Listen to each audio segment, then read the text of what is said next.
34. Um,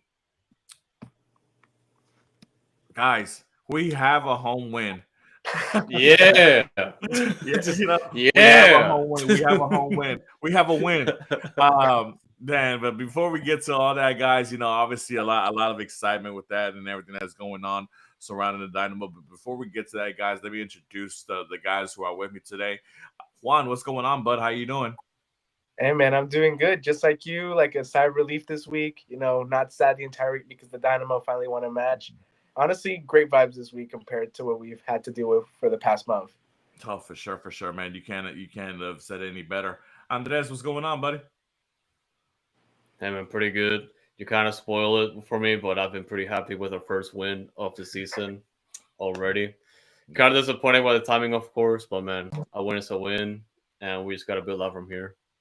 Awesome, awesome, awesome, guys. Before we get onto the show, I was talking to the guys about this earlier offline before we got on. So I just want to let the people know out there who follow us and and who support us and all that good stuff. We appreciate you guys, and we want to show our appreciation. Obviously, that we've been trying to establish and grow our YouTube page. And shout out to the guys who are on YouTube right now, listening to us live and all that good stuff. But Andres, what's the current situation as far as subscribers on our YouTube page? And we're almost like over 260, which is Okay, absolutely fantastic. So we do appreciate it sure. every single time you guys share our content on YouTube and like, comment, and subscribe. That helps a lot with the algorithm, especially if you share and recommend it to everyone that you know, especially Dynamo, Dash, those fans, and even neutrals that like to Mhm. follow Dynamo. So we do appreciate all the support that you have given us so far, and we're just gonna go up from here. For sure, for sure. Now, why am I asking this, guys? Because I'm gonna ask a favor of you guys. Obviously, a lot of you guys know me from prior podcasts and other situations. Obviously, with the surge, from all around, guys. Whatever the case may be. So we're about 40 away, or a little less than 40 away from 300 subscribers to YouTube. So this is what I want to do. I wanna, I wanna, I want to see us get to 300 by the time Austin FC gets here at the end of the month. We will be tailgating alongside the Surge. Shout out to the Surge. And while we are tailgating, if we can make it to 300 subscribers, I want to give away free Dynamo swag.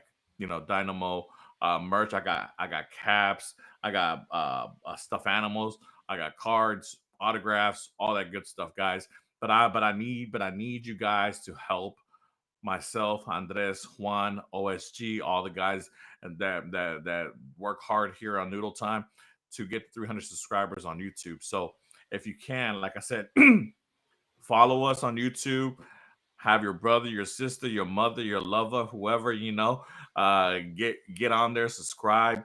They don't have to be notified when we go live and stuff like that. We just need the subscribers, and we want the head count. And let's get to 300 by April 26th when we meet when Austin FC comes to Houston. And while we're tailgating, what I'll do is we want to maybe have like a little trivia game, live on camera or whatever. I'll ask a question. You answer it right, you get a Dynamo swag. Show you some of the stuff that I have for you guys. I got a couple caps, nice little dad hats for the daddies out there, for the zaddies. Yeah, We got some diesel plushes for the little ones. Shoot, we got some Thor, Ufarlison autos, Oh Sebastian my Fernandez days. autos. damn, we'll Guys, take it, man. Somebody you will know, take it. I want to give this stuff out to you guys. So please, like I said, help us get to 300 by April. What, April 26th is the game, if I'm not Yes. mistaken. I believe so. Help us get to 300 and get this free Dynamo swag, man. So, but with that being said, guys, home sweet home. We got to win, guys, finally. And against LAFC, who oddly enough hasn't scored against us in the last 5 games we've played against them, or something like that, if I'm not mistaken. I think I saw that somewhere, which is a Regular season, I believe. So yeah, which is a pretty fantastic stat given the fact that what type of club LAFC is and what kind of dynamic players they always end up having on their squad. But with that being said, I mean, a 1-0 win against LAFC. Blake Gillingham with his first clean sheet. Round of applause to that young man. Jack McGlynn, our biggest signing this offseason, with his first Dynamo goal. A nice little goal to beat Hugo Lloris of LAFC, to give us the 1-0 lead. Andres, I'm going to come to you, my guy. Just your thoughts on the game overall, as far as, what did you see a little bit different? Maybe the vibe, or maybe the vibes were different in the air, or something was going on in the air that kind of helped us propel. And who do you think the man of the match was? Or if you have multiple man of the matches? Just heading into this game, and I did talk a little bit about it when it came to having or earning a result against LAFC, especially a team that's still fairly consistent compared to our current situation. We just had to have like a pretty good defensive performance to even at least get a draw, and this was before the game started, of course. And because they already have like a ton of offensive weapons, we talked about the fact that they do have a a Conca Champions game to think about against Inter Miami after that game. And still, I was just worried about the fact that they were just gonna shred us with like the with the defensive situations that we have right now and the gaps that we have to fill still. Yeah. The difference with this game is just the fact that I've seen them. Of course, I saw the game, and for the most part, I feel comfortable with how they were managing things defensively compared to previous games this year. And granted, it's still early, but for me, this is the type of progress I would need because we try. I, I've seen like Ben try a couple different things. Those haven't worked out as of late. Of course, not having a win this late, well, this early into the season is still extremely concerning. But there's progress, and players like Jack McQuinn, there's significant progress there. Of course, Blake Gillingham having an amazing show-stopping performance there to keep the clean sheet with the first win of the season. And I've seen a lot of progress so far, which is very, of course, progressive to how this team is going to build up from here on out. And definitely, like when it comes to the man of the match, it's it could easily be Blake Gillingham for the same reasons because he could have like I think he saved us like 5 goals here, and I, it's just a little bit unfair, but like Jack McGlynn, I feel like this was his best game for Dynamo so far. He has been getting like a lot of criticism. Uh, of course, a lot has to do with like the fact with how he has been playing so far. Maybe the things that Ben also has been telling him to like do on the field. But I feel like for this game, he has been contributing a lot, and maybe it's Yeah. the way that they've been able to like manage the game around LAFC. So it's been good. But I'll definitely say Blake Gillingham just for the fact that he was able to keep the clean sheet for us. Well put, man. I have to agree with you. Obviously, to be thrown into the fire or into the lions den like Blake has been. Obviously, you don't go into a season expecting to lose your top two goalkeepers back to back games and things of that nature, right? And then to have a undrafted rookie just come in and to provide the athleticism and the type of goalkeeping that, to be honest, we haven't had here in a long time, to be honest, right? It's just like I said, just more round of applause for the young man, and obviously it's great to see that he's adapting and he's getting used to the professionalism of the game, and obviously had the ability to show his skill set. Excuse me, Juan. I'll come to you. Same question, my guy.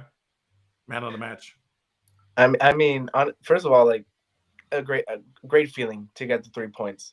It's been a long time coming for this team. Ben Olsen said in his press conference it was a long month, and I agree with that. I think everybody surrounding the team just kind of felt like we just need this month to be over, but they won.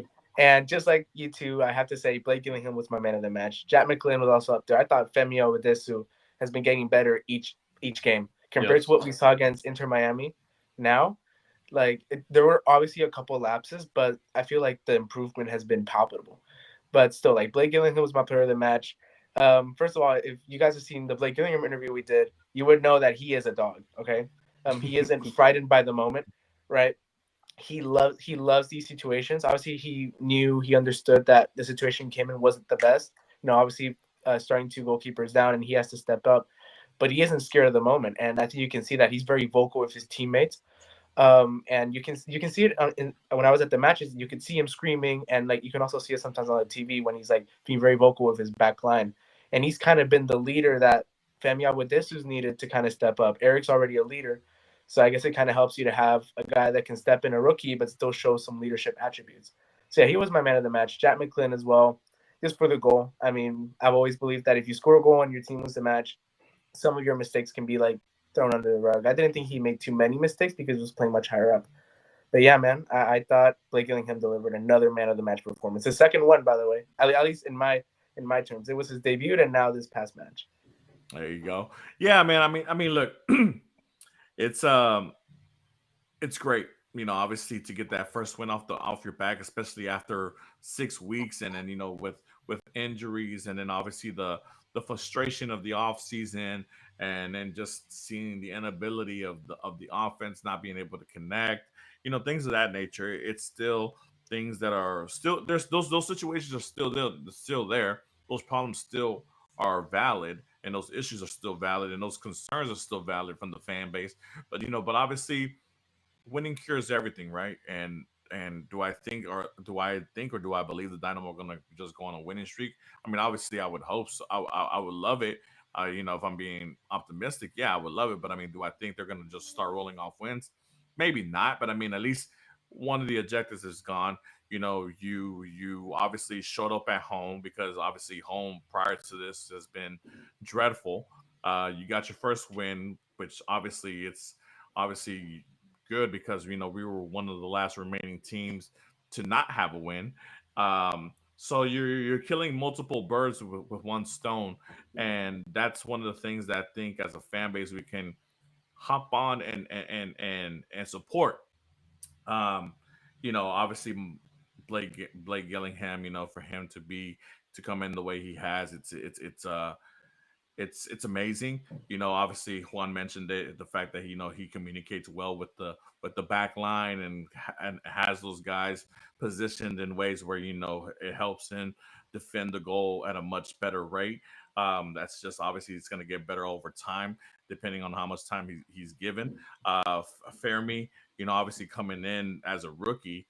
Last year playing for Dino Dos, but coming in as a rookie and basically taking over for Mikael, given all the playing time that he's been getting, he's only getting better.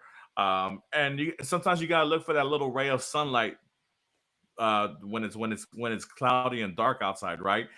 And you gotta think about it. Look, these young players, Fermi, Gillingham, McGlynn, um, whoever else you want to throw out there that's a young guy, Batiojo.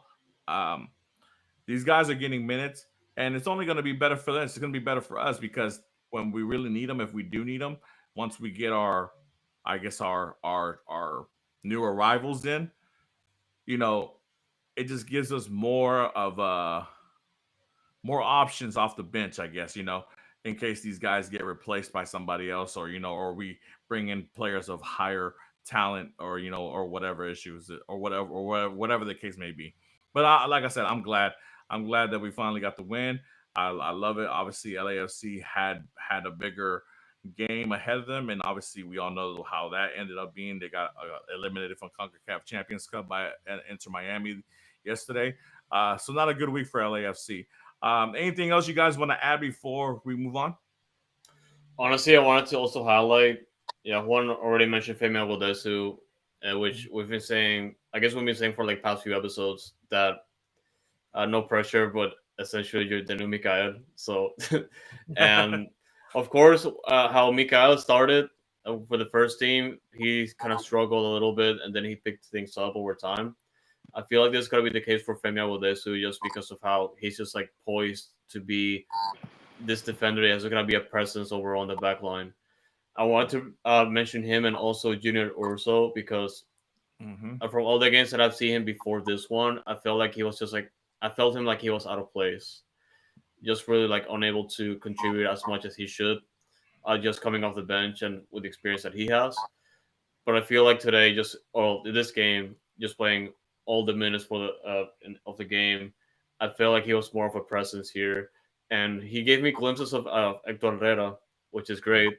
So he's gonna have to keep it up. Of course, it's more of the adjustments that were made into this game, just being able to find the spaces and just retrieve the ball as soon as possible to break those spaces against LAFC. Which, regardless of how you think about Giroud just being a different player in MLS, they still have like a lot of weapons like overall. Oh yeah, So yeah. it's just a matter of containing LAFC, and I feel like Urso deserves credit for this game. Yeah, I mean, look, people are gonna say, "Hey, this LAFC team isn't the same as prior ones," but don't get it twisted. I mean, they still got Bundaga, who's 20 Buanga, goals, yeah. easy, yeah, easy. Giroud, we obviously know what kind of player Giroud is. Uh, Under, who was a Turkish international who they brought in, it's somebody who can do a lot of things. Juan, you want to say something? No, yeah. I guess I understand why Andres says that Urso's kind of moving like Hector Herrera, but I do think that it actually comes from Jack McClin playing much higher. This is something I kind of wanted to point out earlier. Whenever Jack McClin steps up, it's Urso that's providing his cover, and Hmm. Jack wasn't really playing that like Coco position. I don't know how to explain it. It was very different.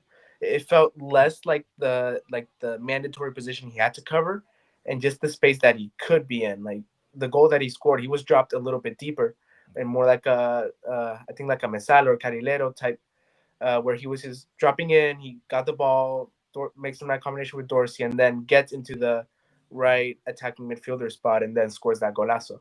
So I think Urso is really more of like the cover for Jack, and Ben just kind of saying, "I'll give you that same role Achi got in 2023. Just get in the box, try to make something happen, make teams honor your left foot." And that left footed shot was beautiful. Just cooked Hugo Lloris. I was like, it kind of gave me like the same feeling like Anali when he scored and he kind of dribbled past Hugo Lloris. Like there was a duality in that moment. Like young guy steps up and you can tell there's something there potential wise. So yeah, I just thought Jack McClin playing higher helped Urso even further to kind of have his own pocket of space. Yeah, and I mean, I think, and that obviously is the biggest change to the lineup, right? He took out Lodero and put in Ursel, a more defensive player who obviously can cover defensively for McGlynn and allow McGlynn to be a more offensive weapon and to be more up with the attacking third instead of worrying about uh, if we lose the ball in the midfield, I have to run back and get on defense as quickly as possible. You have Uso and you have Arthur who are going to cover you and who are going to go and retrieve that ball back for you to hopefully give you the pass to upstart the attack. And like I said, look, I think this is McGlynn's best game since the first game of the season, and it's no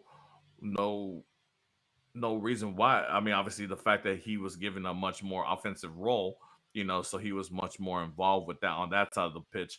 And if it works, it works. I mean, and I would not be surprised if we see Russo take the starting position over Ladero from here on out until obviously the other reinforcements come in or whatever. But with that being said, guys, one LA team down, another one up coming up. This Saturday, we're gonna face our quote unquote big brother, I guess. Old rival and LA Galaxy and Carson, California.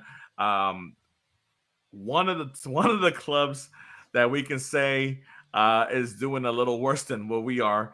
LA Galaxy still winless, but they are the defending champions.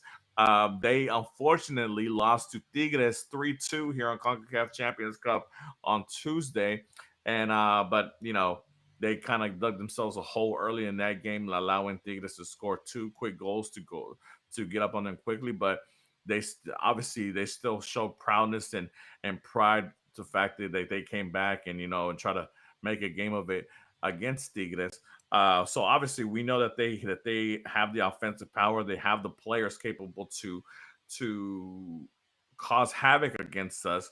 I think Galaxy is a dangerous team. Obviously, like I said, Ricky Puig injured. Paint cell barely coming back into the flow of things. Peck is there, but Peck we know what Peck can do. Our old friend Christian Ramirez is he's scoring goals like he should have been doing here with the Dynamo back in the days. But even though they're below us in the standings, still a very dangerous team. Juan, I'll come to you first, my guy. Your thoughts on the game against the Galaxy, and what do you think? What did the Dynamo have to show? Obviously, the last time on the road against Portland, it was a disaster. The two times prior, obviously, we got road points, and road points are golden points. So, what do you think the Dynamo have to do here to continue that path and continue gathering road points? I think they need to be clear about their intention going forward. They've won their first match, that's out of the way. Now it's time for you to set your identity. If you want to start up something good this year, if you don't want to fall back into the cycle you were literally like 2 weeks ago, you have to get points. So I think Benos is going to prioritize getting the away point over like maybe winning this game and playing really aggressively. I think we'll be seeing some more pragmatism. Maybe this looked like a hot take. I think Ursa will keep on playing. I think Lodeiro has been relegated like down. I think Ben tried something with like the 3, 4 cams, whatever, how many cams we were playing, and it just didn't bring the results we expected. It got a point here somewhat, but it just didn't add anything offensively. And on the counter, when we didn't have the ball in some of these matches, we just had nothing going forward, and there was just a lack of any creativity. Well, creativity, no, but a lack of offensive power. So I think we will see kind of like that Jack McGlynn hybrid role again. Let him create something out wide, and then centrally cut inside. I think that's what we're gonna see. And if they can do it well, I mean, LA Galaxy's kind of down and kicking the floor, so take advantage. It's crazy that you bring that up because even though obviously the big change was Uso and for Ladero, I still didn't see the connection up front that I would want to see. I still haven't seen the ball being given to Ponce in positions where he can be most effective and score goals for us. Obviously the set pieces have been a lot better with the free kicks and stuff like that, even with the corner kicks. But as far as like the open play goes, I'm still seeing a lack of creativity, a lack of chemistry, and no rhythm realistically with Sebas and Bassi and obviously Ponce and obviously McGlynn this last game, taking a more offensive role in that game. Um, are we gonna just have to rely on the golden left foot of McGlynn to score goals, Andres? Potentially. I mean, if the attacking output it's still the way it is, I feel like Jack McLean is gonna be our Golden Boot winner. So, but yeah, like just heading into this game, of course, LA Galaxy had like a similar issue like us. Of course, a lot of important players missing, and the glaring player that I feel like was destroying the Dynamo consistently is easily Ricky Puig, because he was just every single time he plays against the Dynamo, like Houston was just like unable to do anything about it.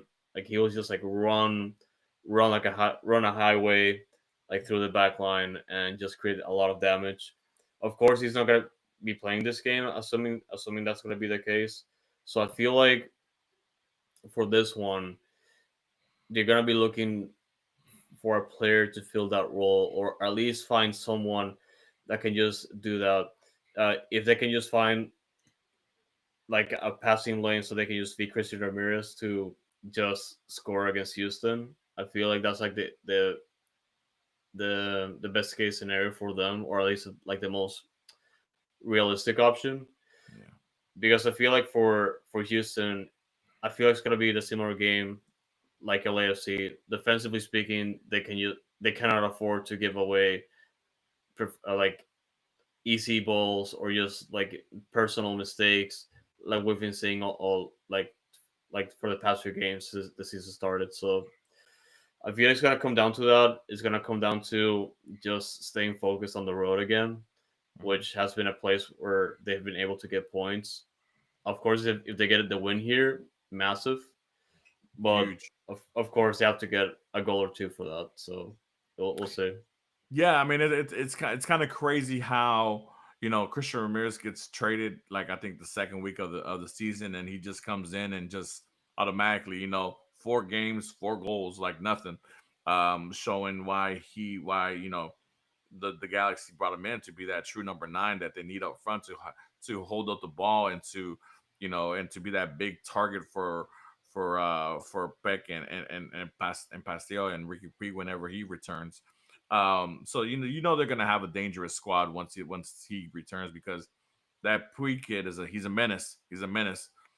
But like I said, we don't have to deal with them this week.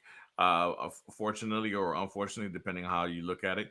But like it's tough, man, because like I said, I've watched a little bit of LA Galaxy this year, and obviously they're nowhere near the level that obviously took them the the heights of MLS last season, the lifting MLS Cup.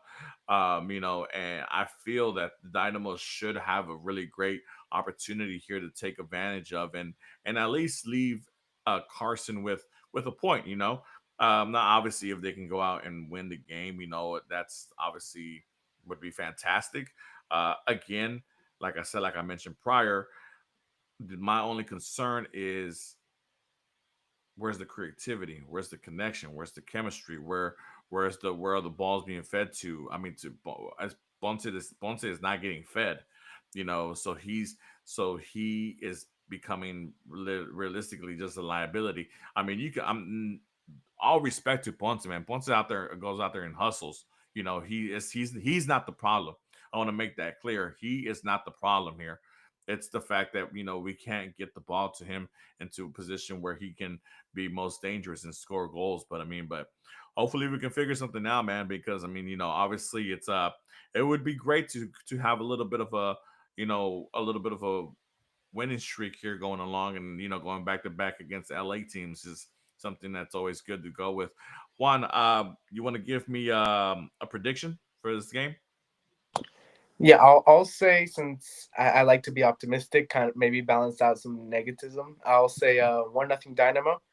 I think Aliu breaks his non-goal scoring streak of, like, I don't know how long it's been, 84 years. Um, I'll say like in the 84th minute he comes in, a mistake by LA Galaxy who just seem out of it at the moment, and he bangs in a tap in. I think it'll be 1-0. I don't think we'll see anything from Ponce yet. I feel like we'll need to wait for a signing or two offensively to come in to maybe give him some space. I think we'll just have to be one of those games where we just edge out a win and a clean sheet. Nice, nice. Andres, what about you, my guy? I'll go 1-1 so I can jinx myself. But um, the reason is that I feel like we may just have a lot of issues containing LA Galaxy offensively, and we might just have some bad luck here. And same goes for them. So I feel like it can just be like a pretty boring game per se potentially, and it stays like that. Who scores the goal? Mm, I'm gonna say Jack McLean. Jack, Jackie boy. Yeah. So Juan mentioned that he wants to be optimistic and trying to cancel out the negativity of this show. I wonder who he's referring to. uh, well, Nobody knows. I'm talking in general. I'm talking in general. unless you're being too negative, man. Come on, bye. Just trying to be Nah, realistic here, but oh yeah, it's man, all good. It's all good. I'm coping with that win right now.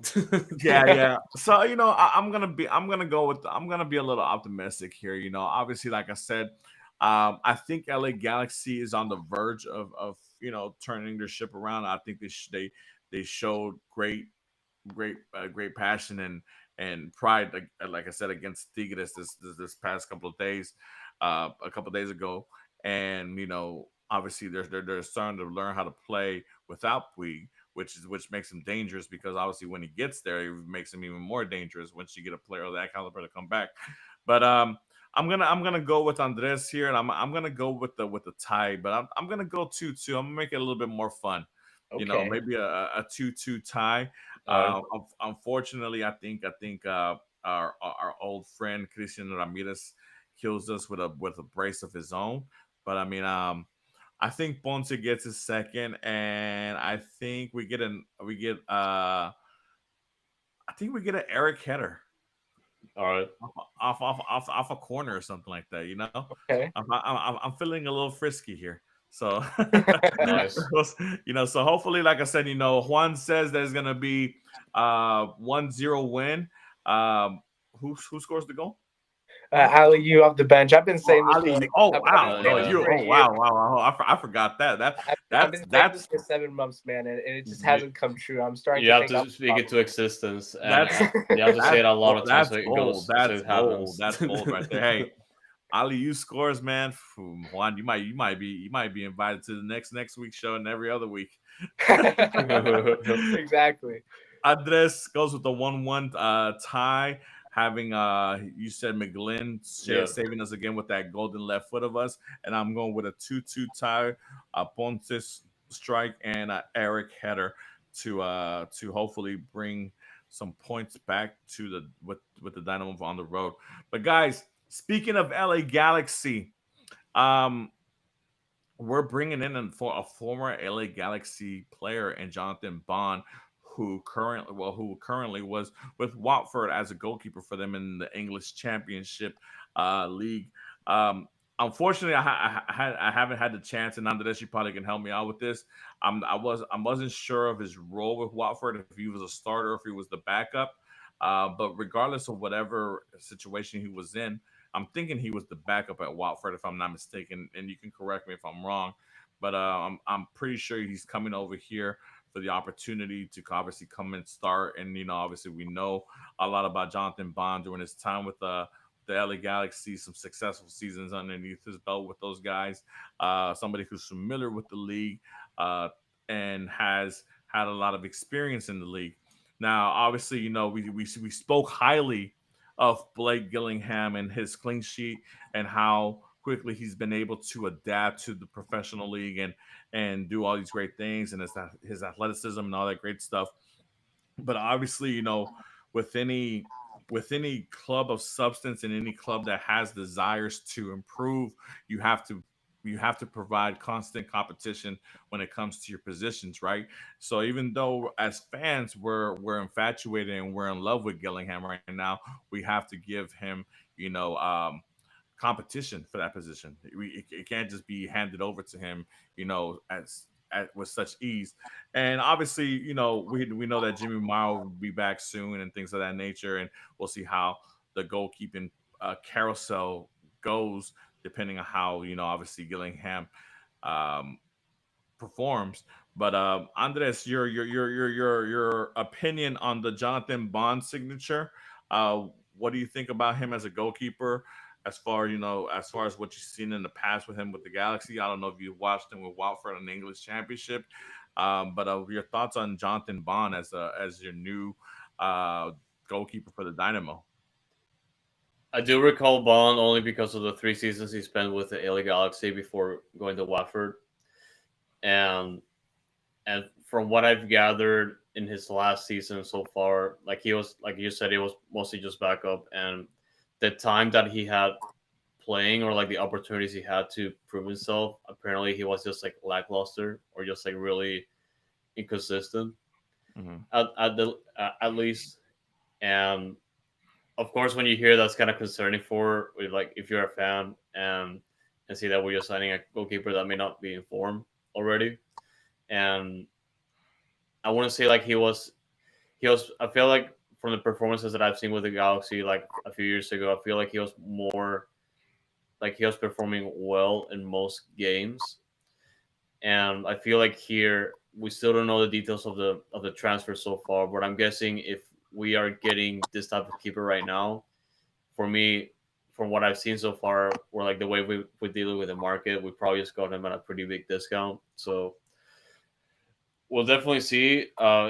When it comes to the starting spot in Houston, I don't think we should be worried right now. This is mostly just a thing when it comes to just filling out the roster with an experienced goalkeeper, especially a goalkeeper that has already played in MLS.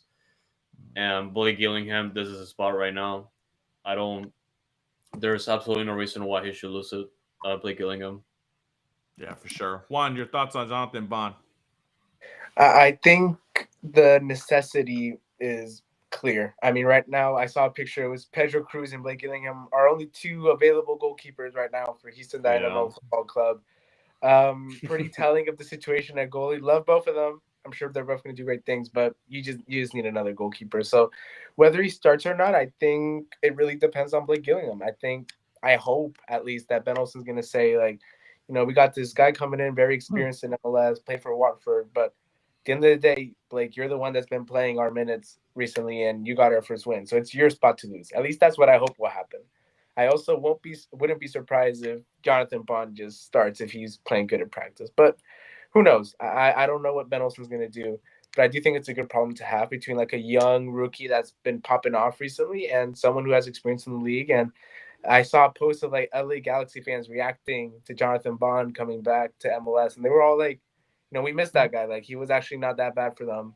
The defense during his time with LA Galaxy wasn't the best, like the defense around him, but apparently he was a pretty good goalkeeper himself. So I don't think the Dynamo will really lose anything from this. They just need another goalkeeper. They can't just keep signing Pedro Cruz to Yeah. short-term loans every single week.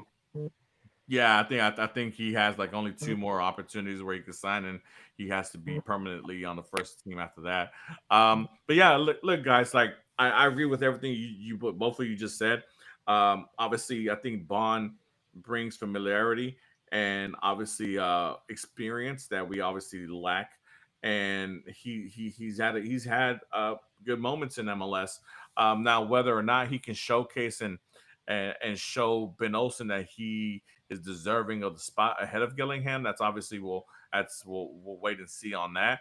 But obviously, I think it's Gillingham's position to lose. As long as he goes out there and he has clean sheets or has dominant performances and helps the Dynamo continue to accumulate points and wins, then I think he has nothing to worry about. Obviously, like I said, like I mentioned earlier, you know when you're a club that's trying to do big things, you have to have competition in every position. Even for your best players, you have to have some certain type of competition. Otherwise, players become stagnant, and you don't want that. Especially for an important position like goalkeeping. And obviously, just having Gillingham and Pedro Cruz, who are two young guys who are barely familiarizing themselves with the league, it's not what you want as far as what you would in the goalkeeping position. So I mean, obviously, I welcome the acquisition. I'm glad to have some experience. Obviously, Jimmy Mara is supposed to be coming back, but let's be realistic. Look, I was never a fan of the Jimmy Mara signing to start off with. He's a 38, 36 year old goalkeeper who's been a backup for the most of his career, so he's kind of one foot in, one foot out as far as his career goes. With that being said, I feel a lot more happier with a Gillingham Bond duet as far as goalkeepers go on my squad. So I'm looking forward to that. Like at the very minimum, at least you upgraded your backup goalkeeper. And obviously that's something that whenever you can do that, you obviously take advantage of that, and you make that move 10 times out of 10. Guys, anything else you want to add on Jonathan Bond before we move on? Nope, I think that's a good signing. About as Yeah. good as it comes for for the context at least. Sounds Yeah. good. And I was gonna add like one more thing, of course, like one kind of mentioned already, but it's kind of more competition for Pedro Cruz, or at least more encouragement to contest a spot, because at this point it kind of feels like he expected to be the backup keeper because we don't have other keepers. Yeah. So yeah, he doesn't have an excuse now to like not overperform with those, because See, anything can happen. and speaking of that, you know, let's play the hypothetical game for a little bit, for a little bit. This, now that you mentioned that, obviously I mentioned that Jimmy Maurer, he be coming back. He's still on the contract, obviously, and things of that nature. I don't know if the Dynamo just go off and just cut somebody like that, but I mean, let's say he comes back and obviously he's a part of the squad, and then let's say Bond beats out Gillingham as far as because maybe Gillingham has a couple of bad games, or Bond just comes in and really showcases his skill and why he should be the starting goalkeeper. What do you do then? Do you just have Gillingham sit in the back as a backup, or do you send him to Dynamo Dos to make sure he keeps getting game time? maybe play one half Pedro Cruz, another half Gillingham. It's a tough situation for a young player to be playing as much as he has, and then to all of a sudden be just all your playing time is taken. Obviously, we have competitions like U.S. Open Cup and League Cup coming up that we can possibly play him in. But I mean, but as far as if that scenario happens, you know, do we send him back to Dynamo Dos so you can get playing time, or do you have him ride the bench as the backup? Well, I mean, technically, Pedro Cruz was the starter at Dynamo 2 when we had all of our available goalkeepers, right? It Hmm. was Blake Gillingham being that third choice for the first team. I think it has something to do with Pedro Cruz just being an international player, right? And Yeah, they want to save I, those I, international spots. yeah, exactly. So, I mean, at the end of the day, I think for goalkeepers especially, I think learning under a more experienced goalkeeper at the beginning is one of the most important things you can have as a goalkeeper personally. That's from talking to goalkeepers at the professional level. Like the vast majority of them didn't get like their first 2 minutes until like 25, 26, 27. So like right after the James Bond age, James Bond, I keep saying James Bond, but but Bond, Mr. Bond, but James Mr. Bond. Bond here, yeah, but Mr. Bond here, he's like he's still in his prime. So obviously he's gonna be demanding more minutes because he's still at the prime of his career. While Blake Gillingham is still early on in his career, he has a lot to learn still, even if he has been playing well. So I think he just becomes the cup keeper. If Mara comes back, I do think Mara will just take that third string spot. I think so because I mean Mara played well when Tarbo came off, but I think the Dynamo could also prioritize the future here. Mara last season was I think a player's executive with FC Dallas. It seems like he's Yeah. going to try to be more front office once his career ends. So I honestly think he could focus more on that while Blake Hillingham takes the backup role, kind of saying like, okay, you've jumped from third string to second string, you'll be our cup keeper, and then Mr. Bond is gonna, obviously take over league duties and all the important competitions. Yeah, I mean, I think Bond took the opportunity to jump on this Dynamo trip because obviously he didn't want to be the backup keeper at Watford. If he had an opportunity, he sees more of an option to start as a start being a starting goalkeeper here with the Dynamo. But like I said, we'll see what happens. Hopefully, like I said, at the end of the day, if these guys compete with each other and whoever, and hopefully they can bring out the best of each other, and then we get the best available goalkeeper possible who will be a beast between the nets. But with that being said, guys, obviously acquisitions, and I'm still wondering, man, when are we gonna see Pablo Ortiz? When are we gonna see Linger? Andres, I mean, I know you follow Dynamo closely as far as with the players and acquisitions and stuff like that. I know we've already officially signed both Pablo on loan and obviously Linger as our DP for this moment. Any words on when we're gonna see these players, a timeline or a specific game that we can look forward to? I mean, it would be nice to have these players, or especially now that we've already won a game, trying to get them included. I mean, have we even seen them at practice? It's just a matter of patience, but we don't have patience, honestly, at this point of the season. And and I don't really know anything else on that it's like everyone else knows. Like it's just like visa issues, and it's so disappointing because of course there's a lot of things going on around the world and here, and it's just really disappointing with like the timing of everything because I think yeah, ligature is already here. It's just a matter of like getting all the paperwork done so it can just like be here. So just really disappointing because this is the type of player that we need, of course. Ortiz as well, like just that worth of experience that he's able to provide and just being another option off the bench or even the starter at some point. So I just want to see them play so they can just get accustomed with the team.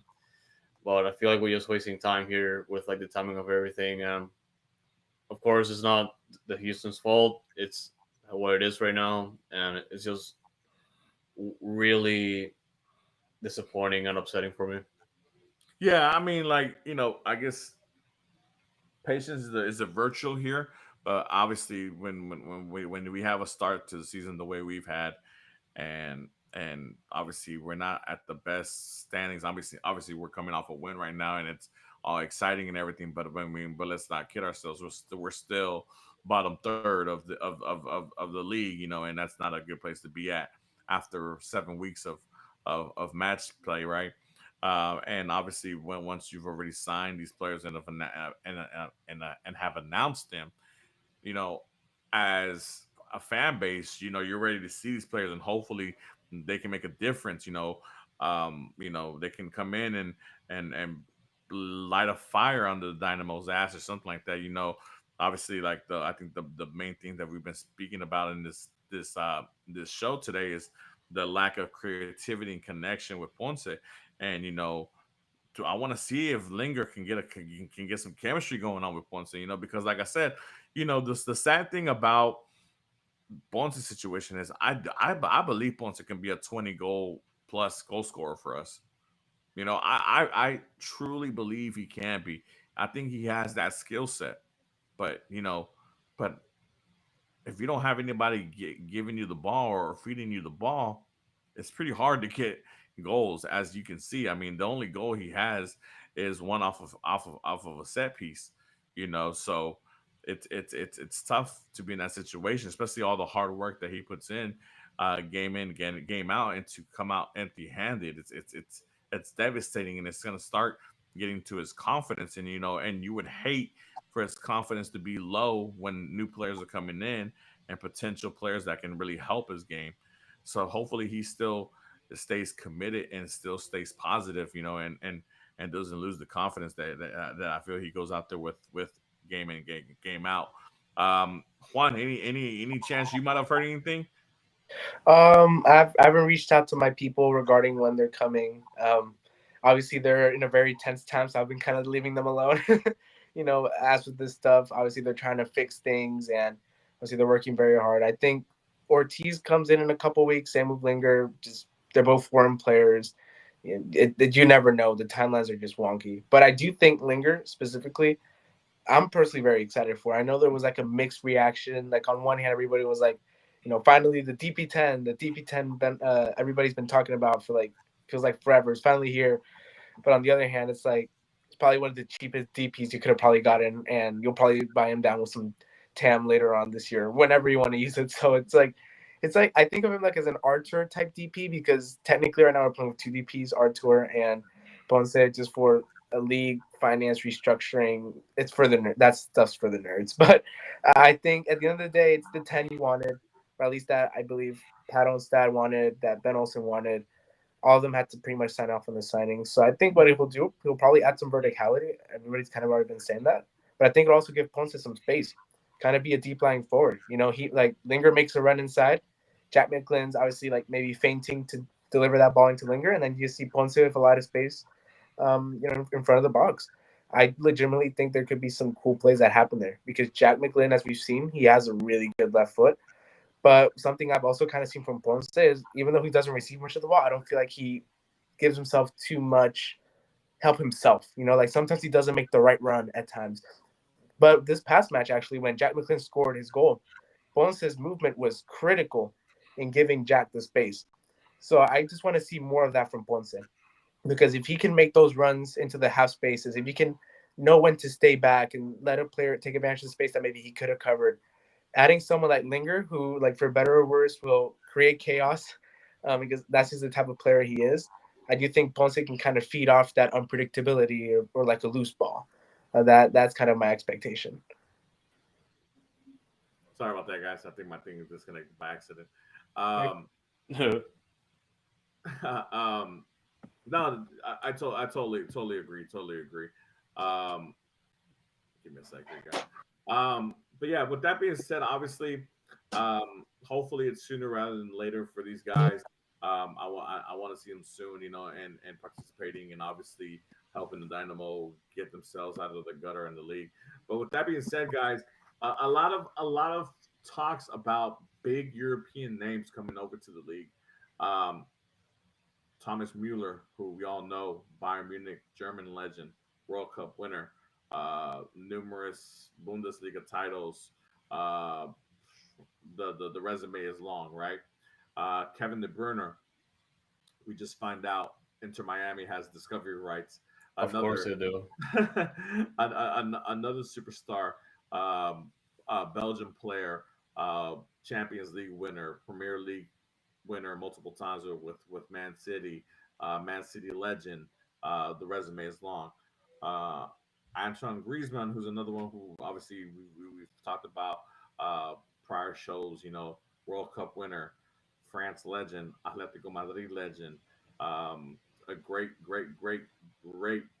player. To be honest, I think one of the most underrated players of this time because obviously being overshadowed by Messi and CR7. Um, but the thing that unfortunately for me that hits me kind of hard is I don't hear Dynamo's name linked to anybody of these caliber of players. Which you know it's a little upsetting because obviously I still feel that we need a face of a franchise going on here. I know a lot of people have a lot of love for Griffin Dorsey, and shout out Griffin Dorsey. He's a great player. Jack McGlynn. Bonta because of him being the DP, or even Eric. But I mean, but like to have like that true face of the franchise, like what we had when we had Hector here.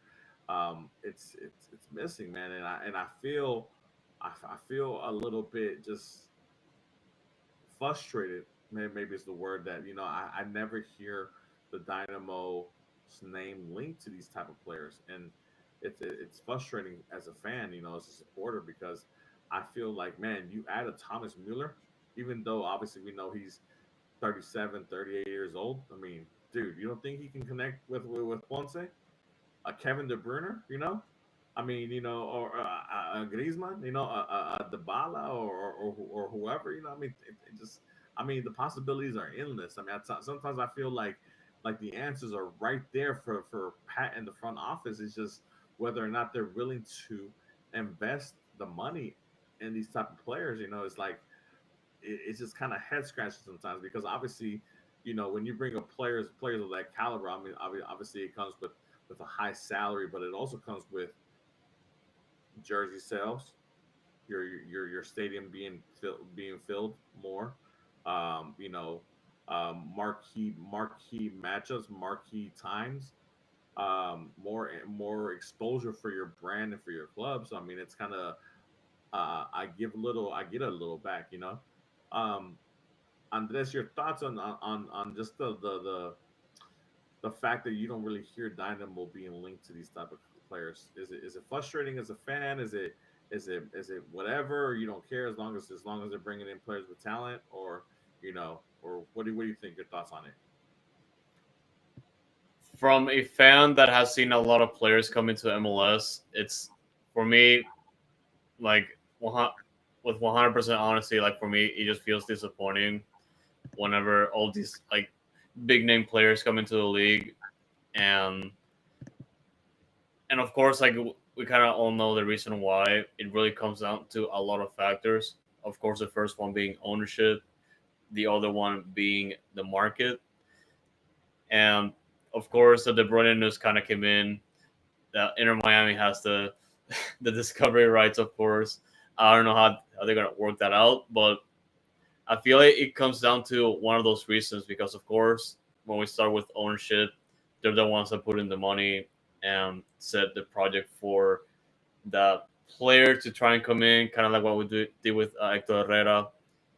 But for us, we're just a little bit different because, of course, our ownership, like Tetsugo, like he's not like Arthur Blank with Atlanta United, or we could say like the owner of the Carolina Panthers just owning Charlotte FC and just being able to bring in Wilfred Zaha on loan, or of course the LA teams, of course San Diego that just came into the league, and being able to sign Chucky Lozano just because of the market, 100%.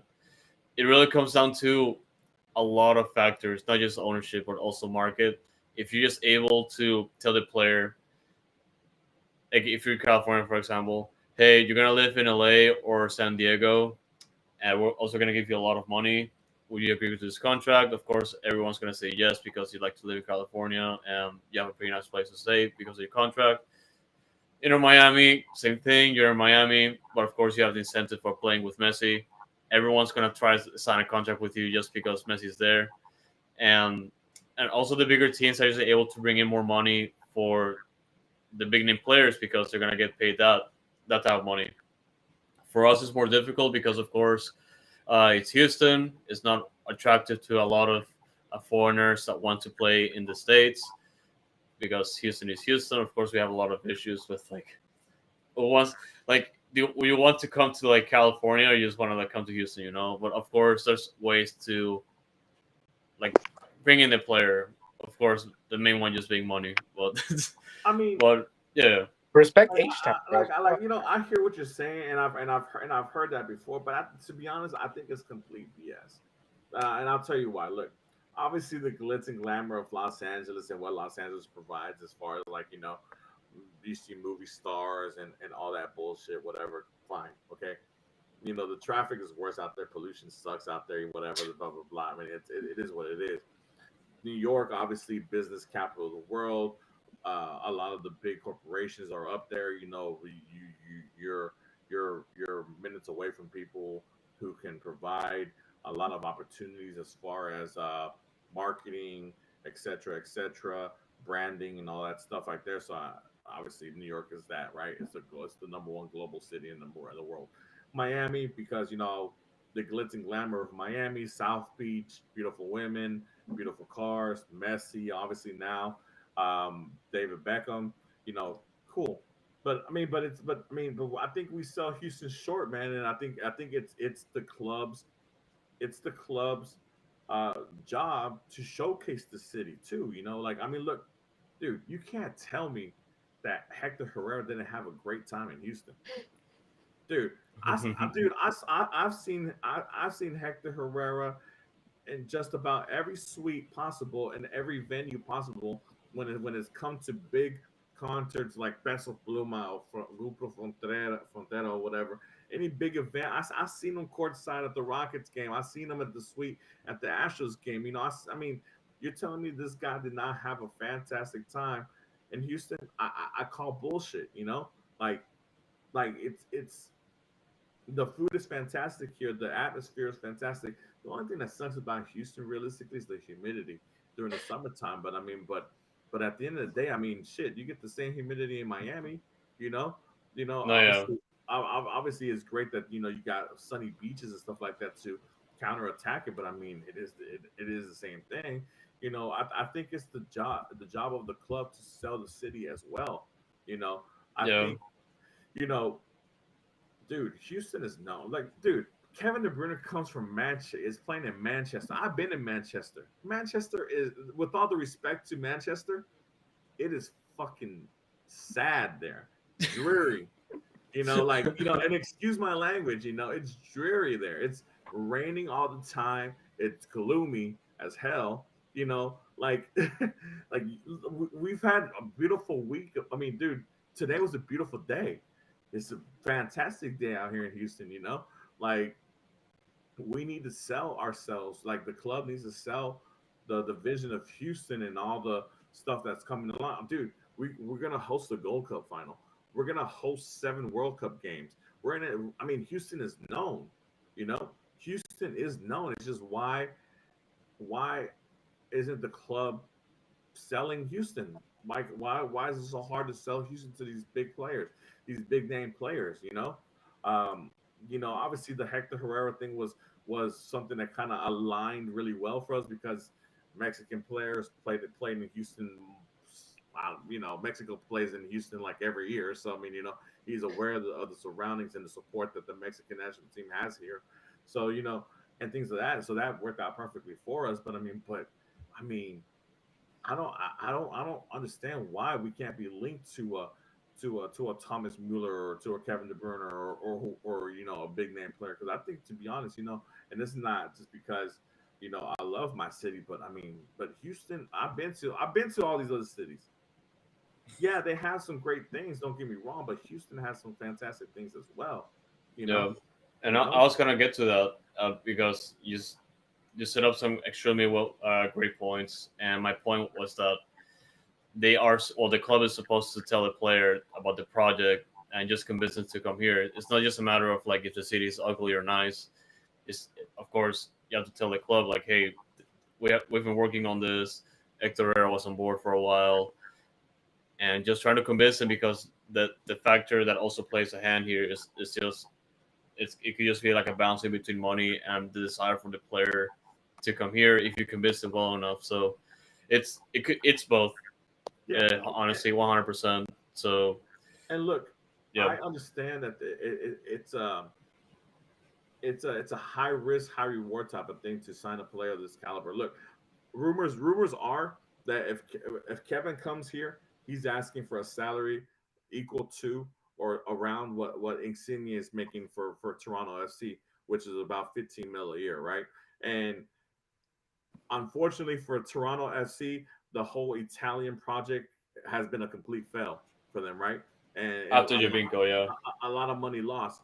But I mean, but to be honest, in my opinion, from all the time that I've seen MLS under the DP rule from David Beckham all the way to Messi and Suarez, like the risk of failure has been minimal, to be honest. I mean, like I can name you maybe a handful of failures. Obviously, I mentioned Insignia and Bernardicci with the Italian project in Toronto. Maybe the Shaqiri project of Chicago Fire, but Chicago Fire has been a bum club for a minute that doesn't know how to run itself. I mean, so and to be honest, who else? I can't think of anything else. Pirlo didn't, came to New York City, but he wasn't the Pirlo that we knew. But Lampard and David Villa worked out for New York City FC. So that was a 2 out of 3 on that. Um, I mean, Titi Henry for Red Bulls worked. Beckham, obviously. Um, all the players that Galaxy signed, even the Zlatan project, even though Zlatan never took them to the playoffs, but I mean, but everybody was excited to see Zlatan, and I can only imagine the amount of jerseys and tickets that they sold, because Zlatan was their marquee player. But like I said, it's one of the things where the club has to be able to sell the project to these players and to be able to convince these players. Juan, I want to hear your thoughts on this. Well, I'm a be real. I'm not the person you should ask about like emotional things, as like, why aren't we like to big players? I'm kind of avoidant on the whole thing. If we sign a big player, that's cool, right? But for me, it's not about the name of the player. The quality is important. It's just, at least for me, when you say something like why aren't we looking for these big players? Maybe the big players don't want Houston, or maybe we tried. Rumors are rumors. As someone told me, I was talking to someone in Dynamo, and he told me if Tom Bogert hasn't made a tweet about it, it's probably not true. And obviously it came out from ESPN that Inter Miami has Kevin De Bruyne's discovery rights, and like that's all legit.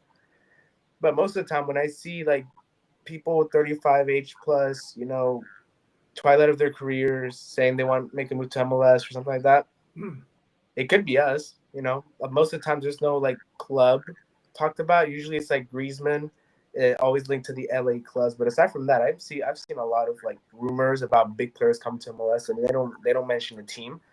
So for me, it's difficult to be like, oh, why aren't we reaching out to them when it could be anybody? But at least for me, I think money's a factor. I think it's very important. I think the budget is what it is. From what I've heard, like MLS budgets, if you're not LA Galaxy, LAFC, or like those big top 2, 3 economies, it's kind of mid. Like the median isn't as high, so not every team can afford that top end DP. I think it'd be cool, but for me, it's, does a player fit the system? Do they set us up for multi-year success?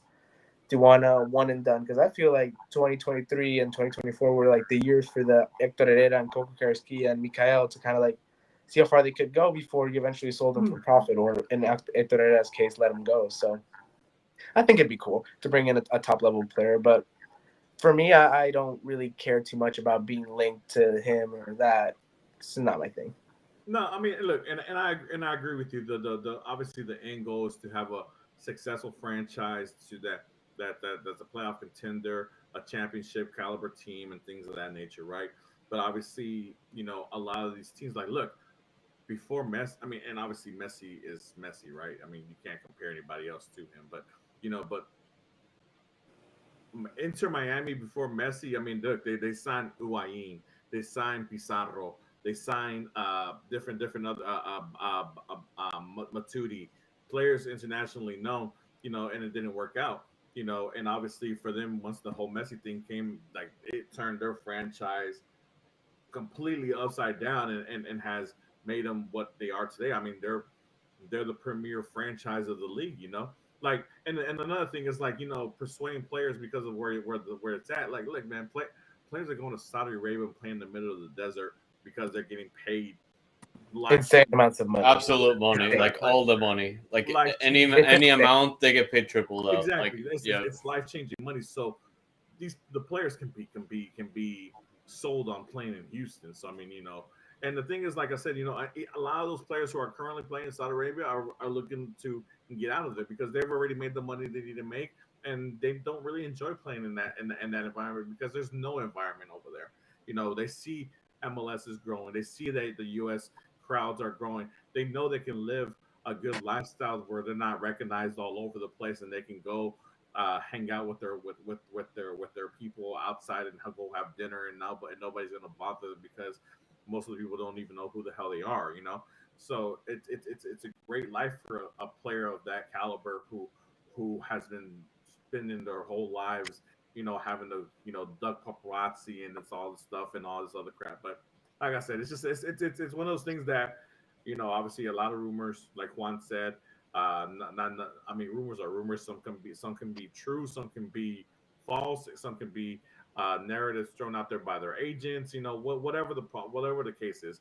But it just sucks that I never really hear the Dynamo, whether it be a fake rumor or a real rumor. I never hear the Dynamo linked to a player of of great substance or stature. I guess is my concern, but I guess that's just for me to think about and ponder on, and for you guys to chat about on the YouTube and things of that nature. And obviously, you can reach out to us on our socials and let us know what you think. But before we go, guys, obviously, I have the question that I have to ask on a weekly basis because obviously of this situation that we're in. And Juan, this is your first time that you're going to be able to answer this question, so I'm looking forward to what you got to say, man. So, um, obviously, the question is: are the Dynamo MLS worst team currently? Andres, I'll go to you take your first, time. and then we'll go to Juan. Thank you. I appreciate that. Wait, you guys want me to go first or Andres? No, go ahead, Andres. Yeah, take your time, and I can go first, so one can think about the answer. No. Simple answer, no. The win has you hyped. I mean, yes, it's still the course, part of the course, but yeah. Yeah.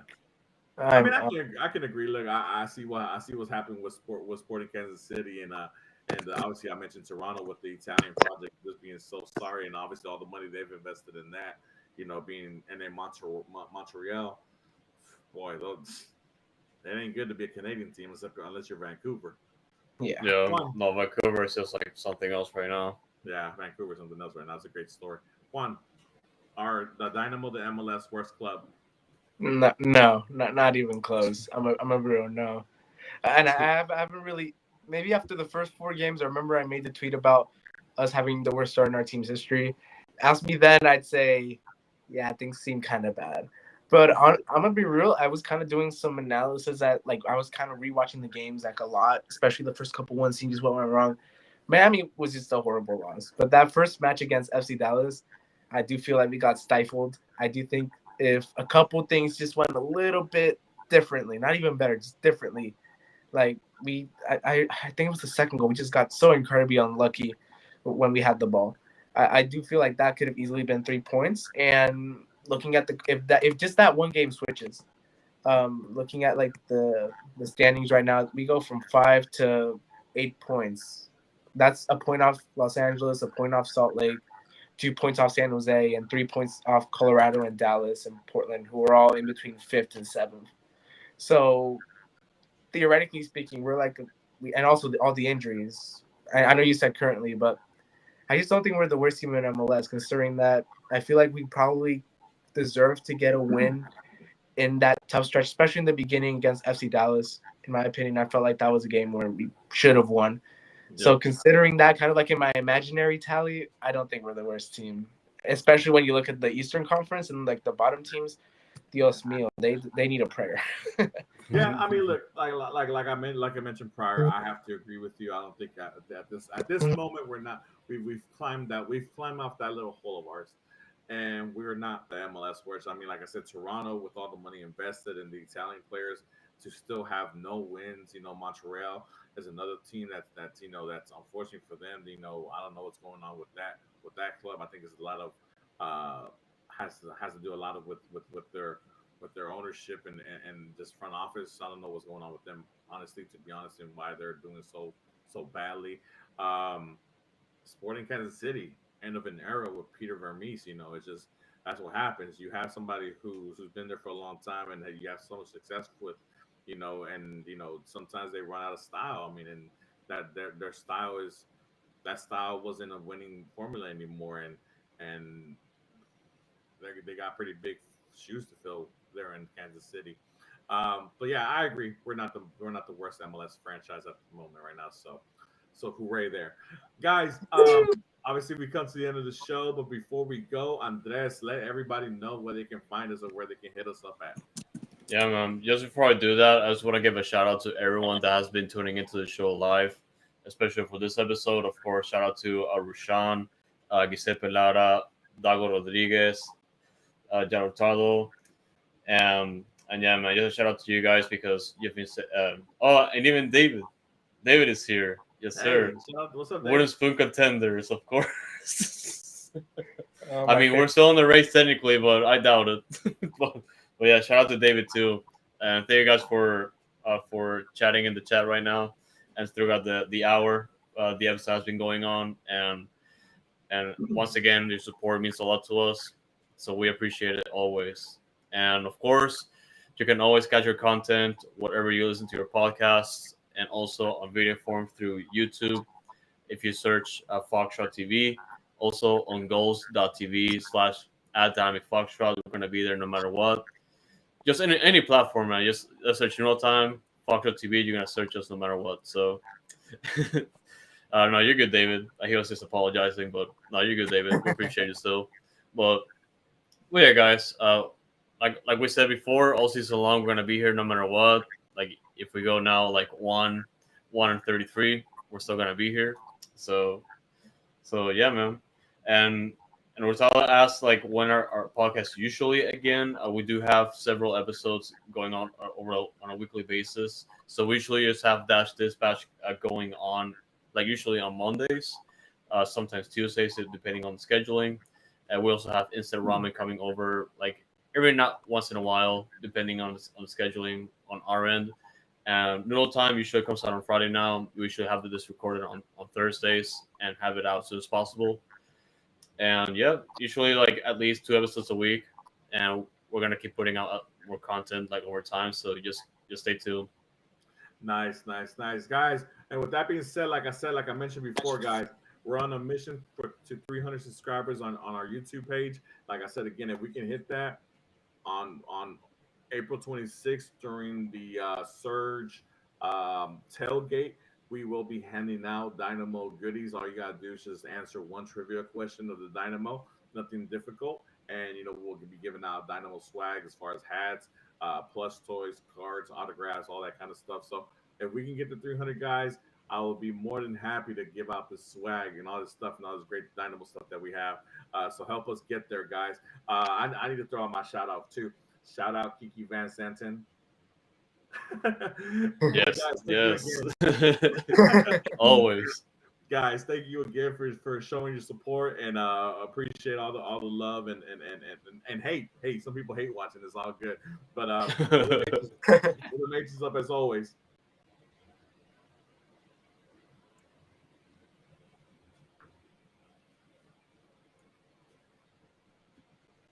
All right. So Banger. you stopped. And Mark, you're